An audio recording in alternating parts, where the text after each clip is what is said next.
Assalamualaikum warahmatullahi wabarakatuh, rekan-rekan NTV. Kita ketemu lagi di program DPO dari Pulau Mas. Masih bersama saya Ismoko Wijaya.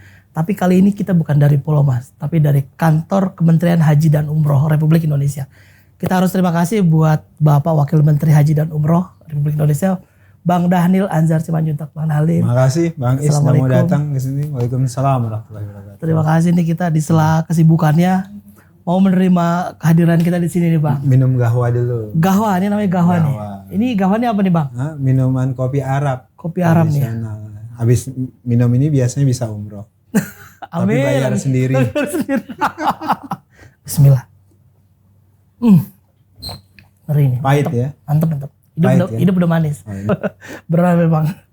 Bang, ini kita ngobrol-ngobrol sedikit Bang soal update pelayanan haji. Kita ingat betul di tanggal bagusnya Pak Prabowo nih, tanggal 8 bulan lalu April, itu ada taklimat Pak Presiden di istana bahwa di situ Pak Presiden mengumumkan penurunan biaya haji.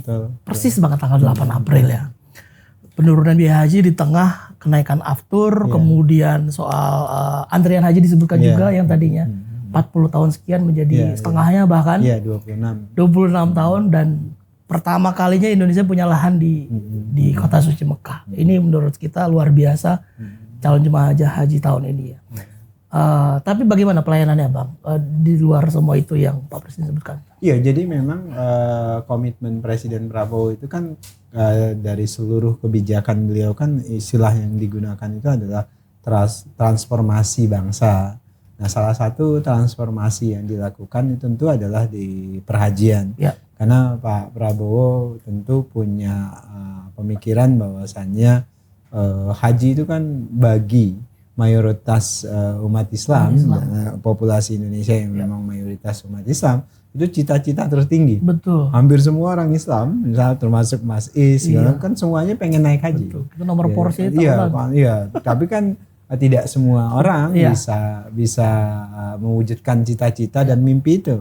Nah, bagi Presiden Prabowo memfasilitasi, melayani cita-cita dan mimpi umat Islam itu seperti sebuah kewajiban yang harus ditunaikan. Makanya Pak Presiden ingin pelayanan haji itu dilayani dengan baik, melayani tamu-tamu Allah itu harus dimaksimalkan. Nah, itulah kemudian Presiden melakukan transformasi dalam pengelolaan perhajian kita. Nah, tentu selain kelembagaan ada Kementerian Haji dan Umroh, tapi yang paling penting adalah apakah Kementerian Haji dan Umroh itu bisa mentransformasi kebijakan-kebijakan perhajian menjadi jauh lebih baik. Nah, makanya kemudian salah satu yang kami lakukan sesuai dengan perintah Pak Presiden adalah pertama itu adalah efisiensi terkait dengan ongkos naik haji. Nah, Presiden minta supaya semuanya bisa dirasionalisasikan. Makanya sepanjang 2 musim haji, ketika Presiden Prabowo menjadi presiden, kan harganya terus turun. Betul. Di 2005 turun 5 juta, hari ini turun 2 juta. Jadi sebenarnya di masa kepemimpinan Presiden Prabowo penurunan ongkos haji sudah 7 juta. Jadi dari mana sih dilakukan penurunan itu? Tadi kita telusuri detail-detail dari ongkos haji itu, kita pastikan proses pengadaannya terkait dengan konsumsi misalnya, akomodasi, transportasi dan semua bagian-bagiannya itu adalah transparan dan akuntabel, tidak ada praktek manipulasi, korupsi, kemudian rente. Nah, akhirnya di 2 periode musim haji itu bisa diturunkan. Nah, tapi juga harus dibarengi dengan perbaikan pelayanan. Nah, makanya hari ini kita fokus perbaikan pelayanan. Misalnya hari ini ini sudah 50% yang berangkat ke Saudi. 50%, ya? 50%. Kita tidak temukan ada keluhan terkait dengan suami istri yang terpisah misalnya, atau anak ibu yang terpisah. Sampai dengan detik ini kita belum banyak terima aduan terkait dengan itu. Kemudian tahun-tahun yang lalu biasanya belum dapat kartu nusuk. Karena nusuk itu kartu identitas untuk berkegiatan di tanah haram. Nah hari ini semua jamaah haji itu sudah bawa kartu nusuk sejak dari dalam negeri. Kalau dulu kan dari ketika tiba di tanah haram baru terima kartu nusuk. Baru dibagi. Kalau sekarang sudah dibagi dari tanah air. Mereka sudah bawa itu. Kelihatannya simpel sih, tapi betul. Tapi itu paling penting. Gitu. Itu penting. Masalah hotel segala macam, konsumsi gramasinya atau kualitasnya naik, walaupun harganya turun. Jadi 2024 Mas, harga konsumsi itu totalnya sekitar 40-an real. Total ya dari pagi sampai malam. Kemudian di 2025 turun, kemudian 2026 tahun ini turun lagi. Sekarang itu tinggal di totalnya sekitar 36 real. 36 real. Iya, 36 tapi kualitasnya naik. Kenapa bisa begitu? Karena kita telusuri potensi rente, potensi manipulasi, kickback segala macam itu. Itu bukan barang gampang begitu tuh. Yang kita telusuri detail-detailnya itu. Sehingga kemudian bisa diturunkan harganya tapi kualitasnya naik. Nah termasuk terkait dengan petugas, kan ini selalu dikeluhkan oleh banyak jamaah haji itu adalah petugas haji yang tidak melayani, petugas haji yang nggak empati, petugas haji yang nggak simpatik dan segala macam. Nah tahun ini dalam sejarah perhajian Indonesia itu baru era Pak Presiden Prabowo petugas haji dilatih selama sebulan penuh. Full ya? Iya, selama ini nggak pernah ada pelatihan. Makanya saya sering sebutkan jangan sampai ada petugas haji yang nebeng. Hanya sekedar nebeng naik haji. Betul. Makanya mereka harus punya niatan menjadi petugas. Pelayan dari jamaah haji. Nah, banyak hal-hal yang kemudian menjadi titik kelemahan selama ini kemudian harus diperbaiki. Itu pesan dari Presiden Prabowo. Jadi harganya turun tapi kualitas justru naik. Ya, memang itu juga pertanyaan kita. Ini harga turun gimana kualitasnya ya? Ya karena itu tadi yang sering disampaikan Pak Prabowo kan masalah kebocoran. Betul. Ya. Jadi memang ada fakta yang tidak bisa kami tutupi. Selama ini ada kebocoran-kebocoran. Termasuk di termasuk di haji. Itu yang bagi Pak Prabowo agak miris, khawatir karena beliau selalu menyampaikan pesan ya harusnya ketika kita ngurusi agama, ngurusi hal-hal yang suci, harusnya cara-caranya juga suci. Ini kan jadi jangan sampai kemudian urusan-urusan keagamaan pun ada praktek korupsi, ada praktek manipulasi, rente tadi saya sebutkan. Ini yang menurut Pak Prabowo ya kalau ngurus agama ya nilai-nilai agama itu harus hadir juga. Artinya bukan hanya sekedar ngurus agama sebenarnya, harus semua bidang. Nilai-nilai akhlak dalam konteks tadi anti korupsi, tidak manipulatif itu dihadirkan. Nah itu yang sekarang ini dipesankan Presiden Prabowo ke Kementerian Haji. Wajah kalian itu harus wajah integritas. Jadi wajahnya itu harus, makanya Pak Menteri dan saya selalu sampaikan kepada seluruh ASN sampai ke daerah untuk kemudian harus merubah budaya birokrasi. Culture-nya jadi kan penyakitnya itu adalah budaya koruptif, budaya manipulatif, itu yang kemudian harus dilawan. Jadi Daniel banget ini. Jadi yang harus kita lakukan itu jadi revolusi kebudayaan, revolusi tata kerja. Itu berat juga loh Bang, revolusi kebudayaan itu. Walaupun dalam istilah Presiden itu transformasi kebudayaan. Jadi kami sering menyebutnya di Kementerian Haji, kita harus merubah corporate culture kita. Jadi corporate culture kita apa? Ya integritas. Walaupun tidak mudah tapi harus dimulai. Betul. Gitu. Nah, makanya Pak Menteri dan saya berulang kali dipesankan oleh Presiden, perubahan itu bisa dilakukan kalau kemudian Menteri dan Wakil Menterinya benar-benar komit terhadap nilai. Berat nih. Dan itu yang jadi PR kami sampai detik ini dengan Pak Menteri dan saya dalam konteks kepemimpinan kami di Kementerian Haji dan Umroh. Ya, ini kan harga udah turun, pelayanan dijaga gitu, bahkan ditingkatkan. Pengawasannya gimana Bang dari Kementerian Haji dan Umroh? Jadi Kementerian Haji ini berlapis nih pengawasannya. Jadi secara birokrasi kami punya Irjen, Inspektorat Jenderal. Kemudian kedua ada yang namanya Direktorat Jenderal Pengendalian Penyelenggaraan Haji.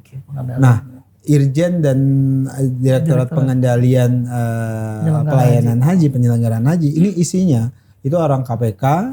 Sekarang ini di Kementerian Haji itu ada 13 orang KPK. 13 orang KPK. Kemudian ada 9 dari Kejaksaan. Jadi ini rata-rata orang-orang yang saya percaya integritasnya, karena sebagian besar mereka adalah penyidik-penyidik KPK yang dulu pernah di banyak kasus. Kemudian mereka tergusur dari KPK waktu kasus TWK itu, kalau ingat TWK. Nah, sebagian besar sekarang Pak Menteri dan saya ajak ke sini untuk bareng-bareng bangun Kementerian Haji yang wajah utamanya tadi seperti pesan Presiden, integritas. Nah, jadi pengawasannya ketat sekali. Misalnya Bang Is, pengadaan di Saudi Arabia, selain kita melibatkan tim pengadaan, hampir semua pengadaan itu ada tim kejaksaannya, ada tim KPK-nya. Melekat. Jadi tim misalnya pengawasan di tim pengadaan hotel misalnya ya, itu ada 2 dari unsur kejaksaan, 1 dari unsur KPK untuk melakukan pengawasan melekat. Ya? Jadi kami lakukan hal sedemikian rupa untuk memastikan prosesnya benar-benar bersih. Walaupun terus terang budaya itu kan nggak mudah untuk melakukan perubahan mendasar. Sudah seketat itu, kadang-kadang tetap aja bisa kecolongan gitu loh. Jadi saya akui itu pekerjaan tidak mudah gitu. Apalagi kalau kemudian saya sering menyebutnya yang kami lawan itu kartel. Saya nyebutnya kartel haji. Jadi kan berulang kali saya menggunakan istilah kartel haji itu ya eksis di Indonesia. Ada, betul ya. Betul, dan itu ada, dan yang saya sering diprotes oleh kelompok-kelompok agama, terutama para ulama. Bang Daniel kenapa sih menggunakan istilah kartel? Karena kartel itu kan jelek konotasinya. Lah memang faktanya ada kartel haji. Kita jangan ragu untuk mengungkap fakta itu. Artinya ketika saya mengungkapkan ada fakta kartel haji, saya ingin di sektor perhajian sesuai dengan perintah Presiden Prabowo itu membersihkan praktek-praktek yang baik, yang hasanah gitu, itu dikelola dengan cara-cara yang baik juga, dengan cara yang jujur. Walaupun Mas Is ya nggak mudah sekali lagi ya, karena perlawanan biasa kan kalau sudah kartel biasanya fight back-nya itu sangat sistematis. Sangat sistematis. Pernah ada terima banyak Pak Menteri saya itu berulang kali dapat banyak banyak godaan dalam tanda kutip karena Mas Is ya, saya selalu buka fakta-fakta. Misalnya yang dikelola oleh Kementerian Haji untuk penyelenggaraan ibadah haji itu totalnya 18,2 triliun. Dan 18,2 triliun itu untuk penyelenggaraan, dan potensi transaksi potensi kebocoran terkait dengan pengelolaan 18,2 triliun untuk penyelenggaraan ibadah haji itu besar sekali. Misalnya mulai dari kemungkinan kebocoran di pengadaan hotel, misalnya pengadaan konsumsi tadi yang saya sebutkan, pengadaan di Armusna, ya Arafah, Musdalifah dan Mina, banyak hal, banyak sekali, transportasi. Nah, dan itu temuan-temuan sebelumnya itu banyak sekali. Nah, itulah kami berangkat dari temuan-temuan oleh BPK, termasuk temuan oleh KPK yang sekarang kasusnya masih bergulir. Itu jadi masukan buat kami untuk melakukan pembenahan di Kementerian Haji dan Umroh dan penyelenggaraan haji di 2026 ini. Ya, kita kan tahu Bang, kementerian kemarin kan seperti apa ya, masih bergulir di KPK. Betul. Sekarang nomenklatur baru nih. Ya. Mungkin harusnya udah lama nomenklatur ini ya. Iya. Benarnya kalau publik mengikuti kegiatan kontestasi politik yang diikuti oleh Pak Prabowo sejak 2014, Pak Prabowo ingin membentuk Kementerian Haji dan Umroh. 2019 begitu kan, saya jubir beliau. 2024 juga begitu. Tapi kan 2014 belum dapat amanah, 2019 belum dapat amanah, baru 2024. Pas Presiden ke-8. Betul. Bang, ini kan kita kalau lihat Wukuf Arafah ya, itu sekitar tanggal 26 Mei ya. Ada persiapan khusus nggak dari Kemenhaj soal puncak? Saya itu nggak bisa tidur itu mikirin kayak gitu-gitu. karena puncak dari persiapan haji itu adalah wukuf di Arafah yang sekitar 7 hari itu. Jadi saya Pak Menteri itu, saya itu kalau malam itu GERD saya naik, asam urat saya naik, asam lambung saya naik. Kenapa? Karena memikirkan, karena ini kan hajian pertama yang dikelola oleh Kementerian Haji. Dan hajian pertama ini tantangannya nggak mudah. Tiba-tiba ada konflik perang Timur Tengah kan, Iran dan Amerika. Dan Israel, dan itu menjadi tantangan tersendiri. Belum lagi ada karena perang itu kemudian harga aftur naik. Belum lagi harga pangan dan segala macam. Nah itu merubah tata kelola kan Mas, ada kekhawatiran dan macam-macam. Jadi tantangan kami di hajian pertama kami itu luar biasa berat. Nah makanya kemudian Pak Menteri dan saya itu relatif nggak bisa tidur nyenyak ini kita beberapa hari ke depan sampai dengan GERD kena GERD gitu. Nanti mungkin minum gahwa juga jadi aman gitu. Nah oleh sebab itulah kemudian persiapan di Armusna itu, di wukuf di Arafah itu menjadi perhatian kami, terutama konsumsinya, terutama pemondokannya, tenda-tendanya, ya, terutama karena pasti di puncak wukuf di Arafah itu yang paling sering terjadi kan itu kemacetannya tinggi sekali. Misalnya dari Musdalifah ke Mina, itu yang kan sering terjadi. Kemudian pemberangkatan dari hotel ke Arafah terkait dengan jadwalnya itu, karena di puncak haji itu biasanya yang selalu jadi hambatan itu adalah traffic jam. Kemudian orang nggak bisa bergerak, akhirnya harus jalan. Mobil nggak datang. Kemudian di Mina tendanya penuh, di Arafah tendanya penuh. Kemudian akhirnya dari Musdalifah harus jalan ke Mina. Jadi kami untuk menghadapi itu, apa yang kami persiapkan itu adalah petugas. Nah petugas, makanya kenapa petugas kita latih sebulan penuh untuk bisa mengatasi permasalahan seperti itu, mitigasi. Ya, kenapa kemudian petugas itu fisiknya harus kuat, kemudian mereka mampu punya empati dan simpati terhadap jamaah, karena memang 95% aktivitas haji itu kan fisik, terutama jalan kaki.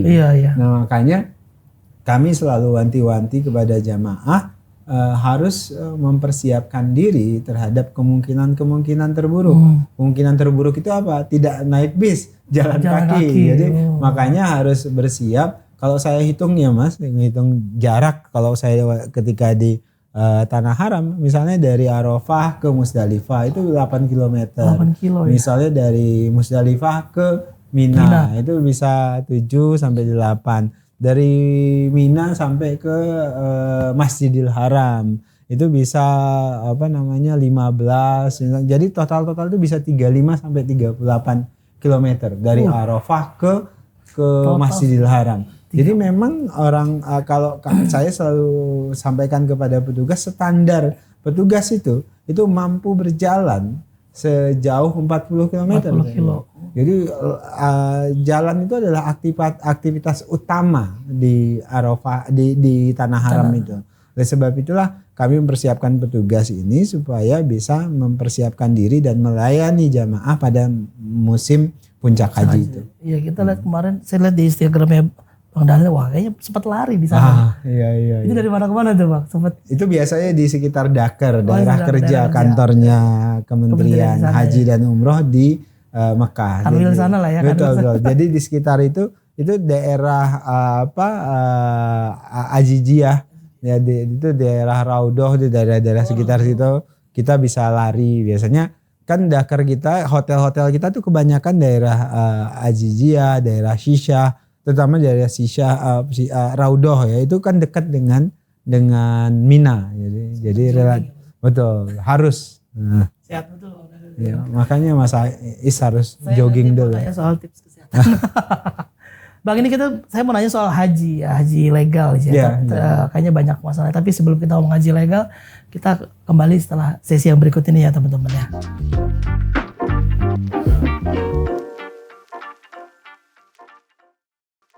Rekan-rekan TV, kita ketemu lagi di program DPO, masih bersama saya Ismoko Wijaya, dan sebelah saya masih ada Bang Wakil Menteri Haji dan Umroh, Bang Dhanil Anzar Simanjuntak. Bang Dhanil, tadi kita bahas soal haji legal sedikit nih Bang. Kemarin tuh ada, kita lihat gambarnya cukup lumayan tuh ya, di Mekah ya, ditangkepin orang-orang WNI ya. Ada 3, totalnya ada 10 sih ya kasus ini. Jadi itu gimana ceritanya Bang? Bagaimana dari Kementerian Haji melihat? Ini yang sering kami sampaikan kepada publik, bahwasannya tidak ada haji yang legal kecuali menggunakan visa haji. Jadi untuk naik haji harus menggunakan visa haji. Jadi visa ziarah, visa pekerja, ad-dakhili, banyak macam-macam visa ya. Itu bukan visa yang legal. Itu semuanya visa ilegal untuk naik haji. Jadi visa yang legal untuk naik haji namanya visa haji itu sendiri. Titik udah nggak ada lagi. Itu nggak ada lagi. Nah, seringkali jamaah-jamaah kita, terutama yang di Indonesia, itu tertipu dengan praktek-praktek dan iming-iming visa yang bisa digunakan di luar visa haji. Dan itu bisa langsung berangkat dengan bayar cukup mahal, misalnya 250 juta segala macam. Nah, yang ditangkap di sana itu mereka mengiklankan itu. Selain mereka juga mengiklankan praktek badal haji, biasanya yang mereka mereka sasar ya yang sudah sedang di sana, yang kemudian tidak bisa memenuhi rukun haji sehingga mereka badal, atau juga orang yang di tanah air supaya bisa mereka badalkan. Nah, itu praktek-praktek itu banyak sekali, termasuk yang di Indonesia kami sudah menangkap hampir 50 orang yang ini dilakukan oleh kepolisian, imigrasi, dan Kementerian Haji. Kami sekarang ada Satgas Haji Ilegal, itu kita menghambat semua warga negara Indonesia yang tidak menggunakan visa haji yang ingin berangkat ke Saudi Arabia untuk menunaikan haji. Udah 50-an orang, dan itu modusnya macam-macam yang mereka lakukan. Misalnya pura-pura bekerja ke sana, jadi TKI, TKW, itu yang mereka lakukan. Pada prinsipnya mereka melakukan ibadah haji. Ini sudah kita hambat dari dalam negeri, dan alhamdulillahnya Kementerian Haji dan Umroh di Saudi, termasuk kepolisian Saudi Arabia, itu juga sangat tegas terkait haji-haji ilegal ini, sehingga komitmen kita dengan komitmen Saudi Arabia itu ketemu, kita dukung penuh. Makanya hari-hari ini kami tidak tegas Mas, bahkan kita pidanakan mereka-mereka yang memobilisasi dan menipu jamaah haji menggunakan visa non haji. Iya, ini kan sebenarnya masalah klasik ya, tiap tahun ada aja masalahnya sejenis juga. Kemarin juga di bandara ya mungkin yang ditangkap, jadi 40-an, jadi mungkin total 50 itu. Jadi antusiasme masyarakat untuk naik haji itu tinggi sekali. Sangat tinggi. Nah, itulah yang digunakan oleh sebagian orang untuk mencari keuntungan. Jadi kartel tadi. Iya, kartel itu mereka menggunakan antusiasme atau spiritualisme dari orang Indonesia itu, dan mereka itu siap bayar berapa aja. Termasuk kan yang rame misalnya Haji Furoda. Akhirnya bisa ada Haji Furoda, orang mau beli 1 miliar, bahkan lebih dari 1 miliar. Kenapa? Karena antusiasme untuk naik haji itu tinggi sekali, sehingga digunakan semangat atau spiritualisme itu yang siap bayar berapa itu untuk mendapatkan keuntungan sebesar-besarnya oleh oknum-oknum tertentu. Nah, itulah yang kemudian kita coba cegah, jangan sampai kemudian makin banyak jamaah haji kita yang tertipu. Yang lebih kasihan itu yang sudah nabung Mas. Iya, yang kadang-kadang yang kasihan itu adalah mereka petani, pedagang, yang kemudian tega ditipu oleh orang-orang yang mau mengambil keuntungan dari mereka. Jadi Haji Furoda itu sebenarnya ada atau enggak? Enggak ada. Jadi tahun ini tidak ada sama sekali Haji Furoda. Jadi kalau ada jamaah yang dijanjikan Haji Furoda, itu enggak ada. Jadi enggak ada. Tidak ada sama sekali. Nah, ada yang namanya visa mujamalah. Visa mujamalah itu undangan dari Arab Saudi, dari kerajaan. Nah, tentu itu tidak sembarangan. Mereka yang diundang itu sudah diatur oleh pemerintah kerajaan Saudi Arabia. Jadi jangan sampai kemudian ada jamaah yang kemudian tetap jadi korban penipuan terkait ada visa mujamalah, kami bisa mengupayakan gitu. Nah, hati-hati, pasti tingkat ketidakpastiannya itu tinggi sekali gitu. Berarti bisa jadi ini juga itu ya? Bisa ada yang menjadi korban terkait dengan oknum-oknum yang jualan ya, mau jualan terkait dengan visa mujamalah. Terus kalau misalnya gimana Bang mitigasi antisipasinya dari sini, kan tadi udah ada Satgas lintas lembaga kementerian ya segala macam. Makanya sosialisasi dan edukasi terkait dengan visa haji itu terus kami lakukan. Jadi haji tanpa ngantri itu nggak ada. Gitu. Jadi haji tanpa ngantri itu nggak ada. Kami dan faktanya hari ini masih begitu.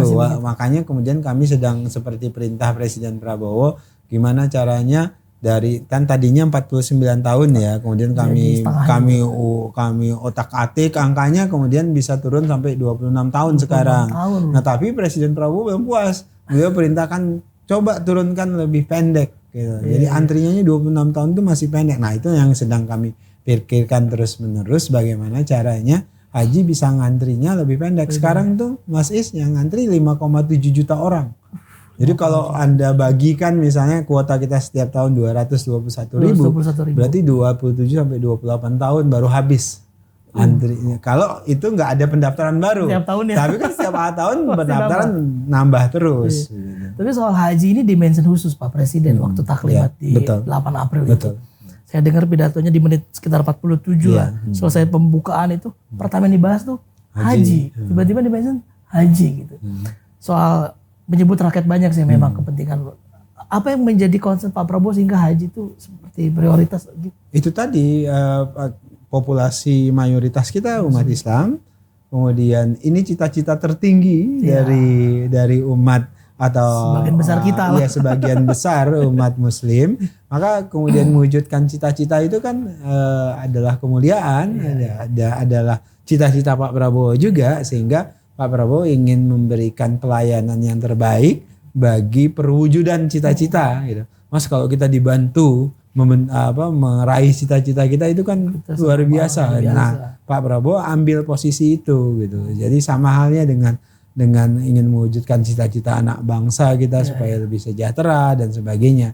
Nah, makanya Pak Prabowo memberikan atensi khusus terhadap haji. Makanya kemudian karena Pak Prabowo paham secara demografi jamaah haji kita itu unik, Mas. Jadi sekitar 70% jamaah haji kita itu bukan orang-orang yang mampu secara ekonomi sebenarnya. 70%. Iya, jadi saya mau sebutkan gini, ada dua. Pertama, ada yang mampu secara material, tapi ada orang yang mampu mengupayakan secara material. Jadi yang naik haji itu rata-rata nabung sepanjang hidupnya. Misalnya tukang gorengan.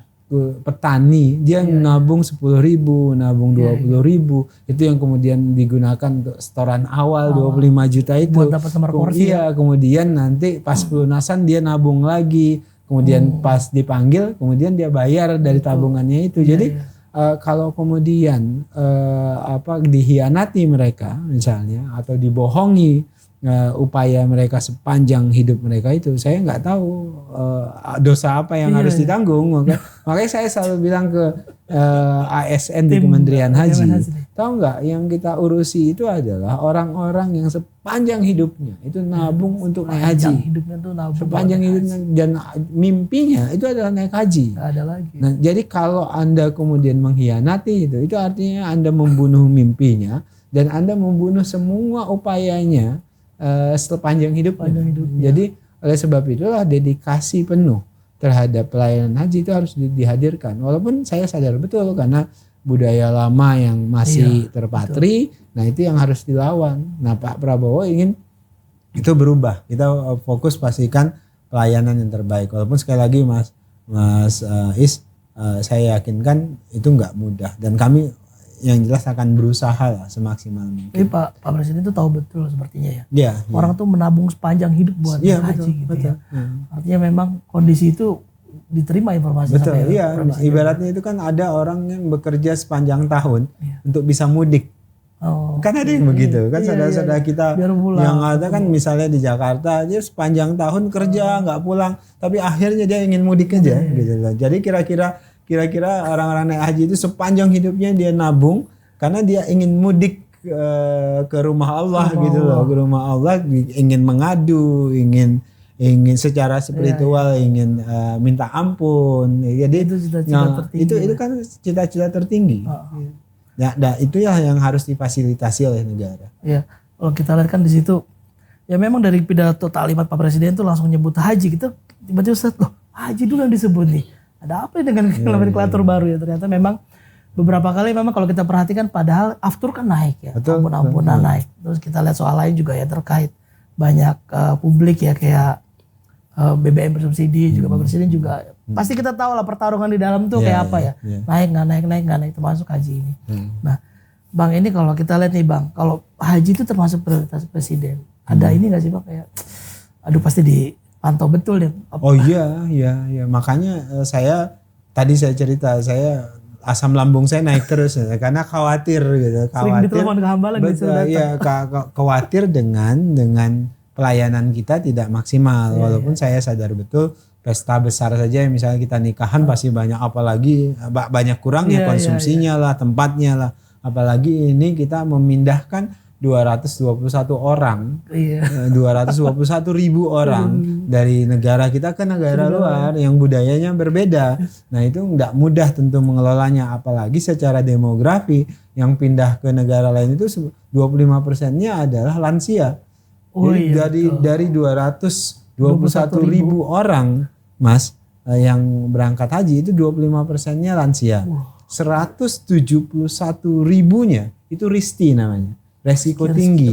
Jadi mereka ini ada komorbid. Ya? Betul, dia risti, dia resiko tinggi, ada penyakit komorbid yang mereka bawa. Misalnya darah tinggi, kemudian jantung diabetes, kolesterol, macam-macam. Makanya 171.000 orangnya itu risti. Dan itu misalnya ya sampai dengan hari ke 15-16 ini, itu yang mengakses layanan kesehatan di KKHI kita, klinik kesehatan haji Indonesia, baik itu Madinah dan di Mekah, itu sudah 10.000 orang.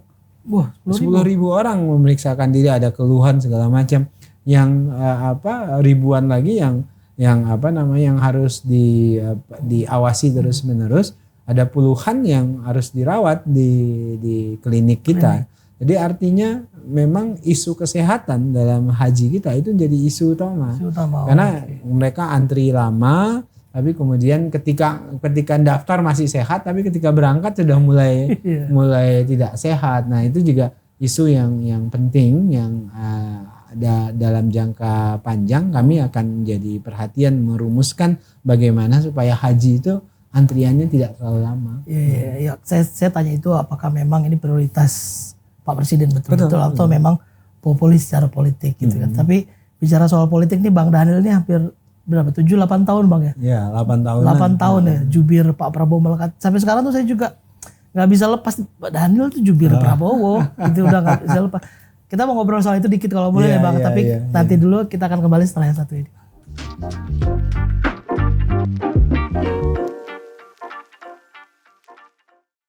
Rekan-rekan NTV kembali lagi di program DPO, masih bersama dengan Wakil Menteri Haji dan Umroh Bang Daniel Anzar Simanjuntak.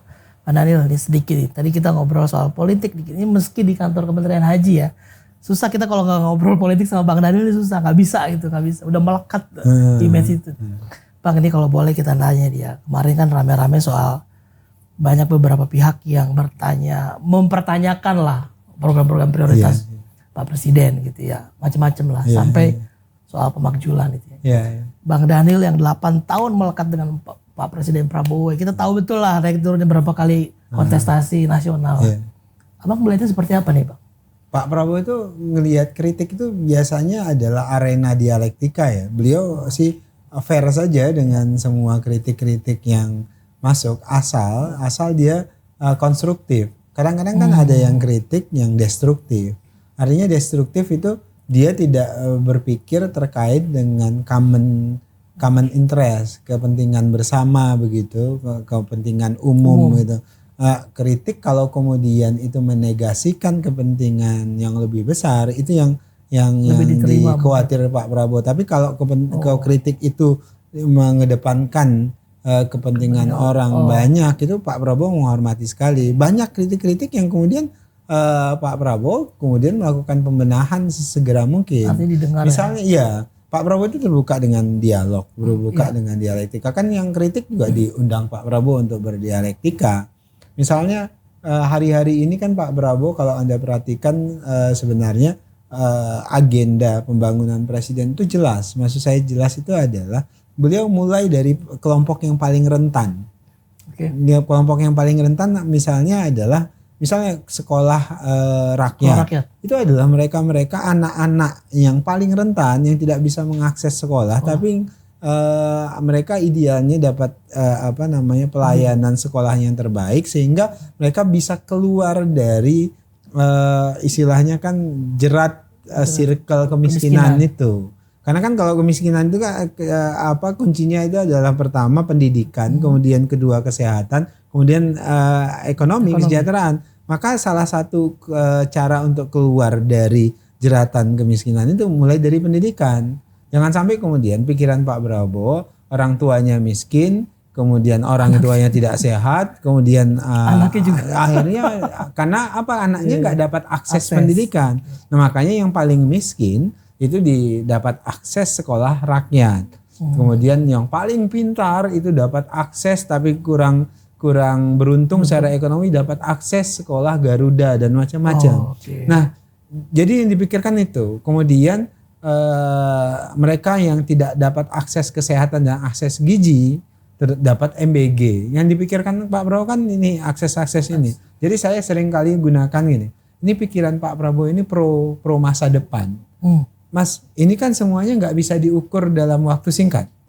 Semua program Pak Prabowo itu terkait dengan meningkatkan kapasitas SDM di masa yang akan depan.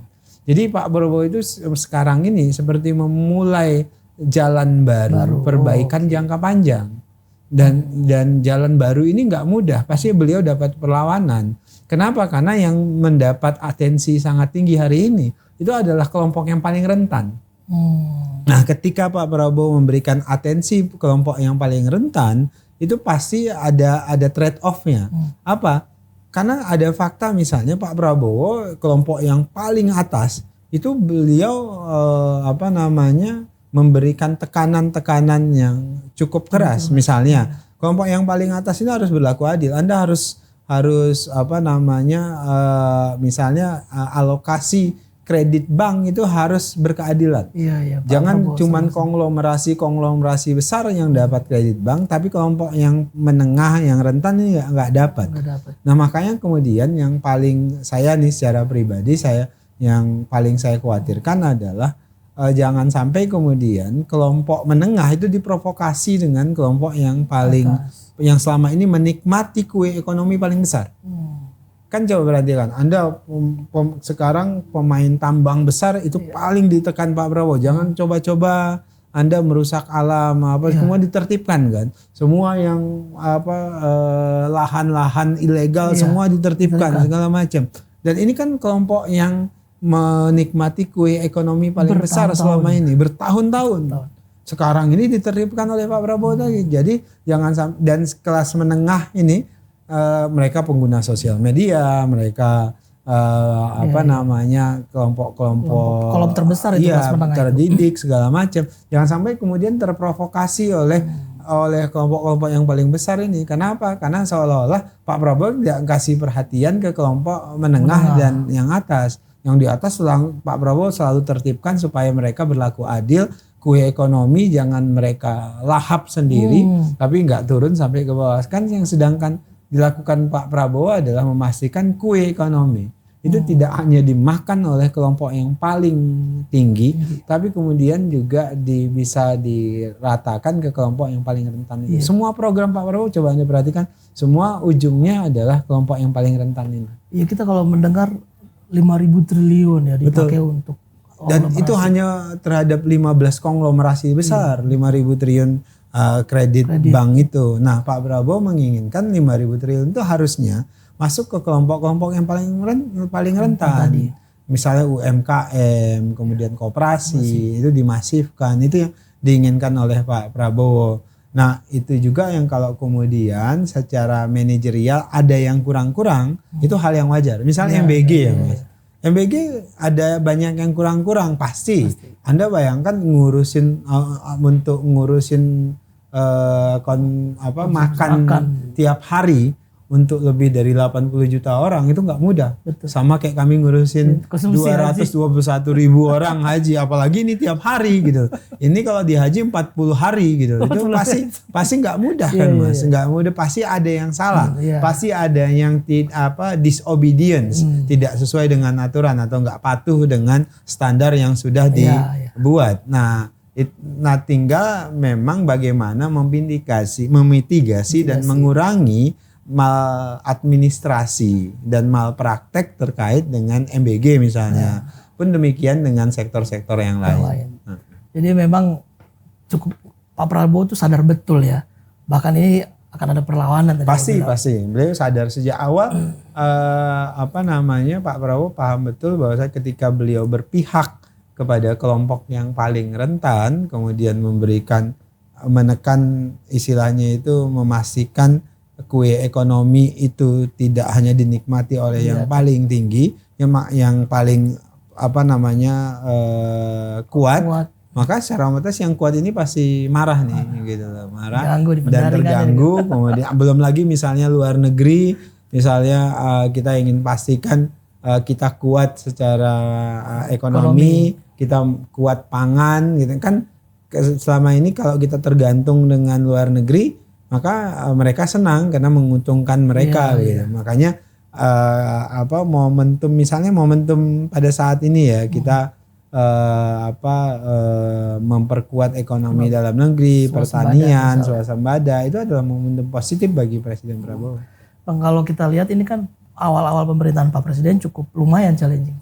Bahkan politik global sendiri mempengaruhi. Ini kalau kita lihat Bang Daniel melihatnya seperti apa? Kan beberapa kali Pak Presiden selalu bilang ini bakal ada perang nih di sana. Kita lihat kutipan-kutipan itu benar ternyata bakal ada Iran perang. Ini Abang lihatnya gimana Bang? Sejak 8 tahun yang lalu semua omongan Pak Prabowo, semua diskusi Pak Prabowo terbukti hari ini. Jadi terbukti hari ini. Dan biasanya ramalan Pak Prabowo itu kan baca data, baca tren ya, polanya. Polanya. Beliau ini paham betul politik luar negeri segala macam, ekonomi luar negeri. Nah itu yang kemudian Pak Prabowo baca sejak awal. Nah misalnya potensi perang. Nah satu-satunya cara untuk bertahan di tengah anarkisme global itu adalah memperkuat domestik. Cara memperkuat domestik apa? Secara pangan. Karena isu terpenting supaya kita mampu bertahan, kita swasembada pangan, swasembada air, swasembada energi. Kan tiga komponen ini yang selalu dibicarakan oleh Presiden.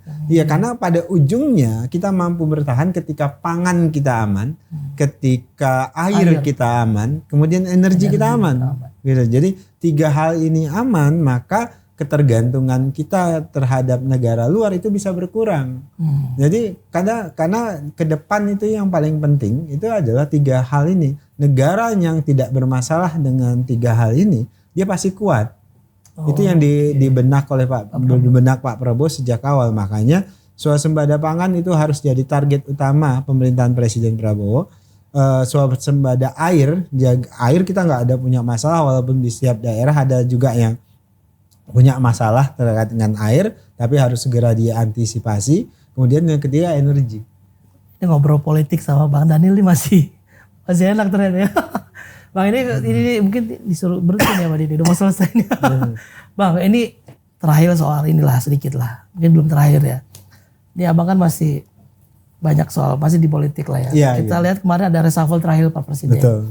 Ada tiga person lah yang soal. Tapi kalau kita lihat poinnya soal komunikasi nih Bang. Komunikasi pemerintah, komunikasi Presiden. Abang gak ada kepikiran pegang komunikasi lagi? Jubir Pak Presiden gitu? Saya 8 tahun jadi jubir Pak Prabowo. Tentu Pak Prabowo paling tahu apa yang beliau butuhkan. Karena saya harus ditempatkan di mana, itu yang paling tahu Pak Prabowo. Siapa yang harus tempat ini. Karena kan beliau usernya.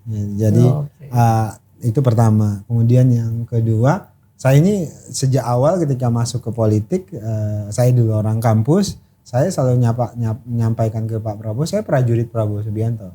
Artinya dimanapun ditempatkan, saya akan laksanakan. Artinya yang tahu kebutuhan beliau itu adalah Pak Presiden sendiri.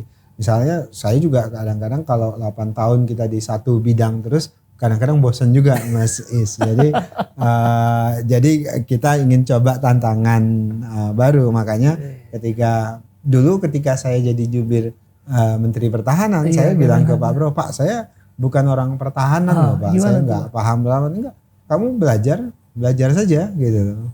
Jadi jangan lupa loh, kamu itu dosen, kamu akademisi. Karakter akademisi itu adalah fast learning. Harus belajar cepat. Dan itu yang saya lakukan di Kemhan dan ketika saya di Kementerian Haji juga saya melakukan hal yang serupa. Yang jelas sejak awal saya percaya Pak Prabowo paham harus menempatkan anak buah beliau itu di mana. Jadi saya selalu percaya itu. Dia nggak mau guys. Bukan, itu tergantung perintah. Pokoknya perintah jalan ya, tergantung perintah gitu. ya. Kalau jadi Pemret Nusa TV juga mau kalau diperintah Pak Prabowo. Mau Bang gitu Bang. Bang ini kan terakhir nih Bang, kita balik lagi ke haji lah. Ada nggak ini terakhir pesan khusus Pak Presiden soal pelayanan haji atau tahun inilah seperti apa? Kunci yang disampaikan oleh Pak Prabowo, pastikan pelayanan haji itu aman dan nyaman. Itu saja, aman dan nyaman. Kemudian kedua, ya mimpi orang-orang yang naik haji itu harus diwujudkan dengan jalan yang benar. Jadi ketika kalian bisa melayani mimpi-mimpi orang dengan baik, maka hidup kalian juga akan baik. Aduh, amin ya rabbal alamin. Bang Daniel, terima kasih sekali udah ngobrol-ngobrol. Sehat selalu. Sehat-sehat. Ini saya kasih dulu teman-teman. Terima kasih rekan-rekan NTV yang sudah nonton. Jangan lupa nonton sampai selesai. Subscribe, like, komen di semua sosial media kita. YouTube, TikTok, ntvnews.id, dan Nusantara TV. Terima kasih yang udah nonton sampai selesai. Demikian ngobrol-ngobrol dengan Bang Daniel Anzar Simanjuntak, Wakil Menteri Haji dan Umroh Republik Indonesia. Tim DPO izin pamit. Assalamualaikum warahmatullahi wabarakatuh. Salam.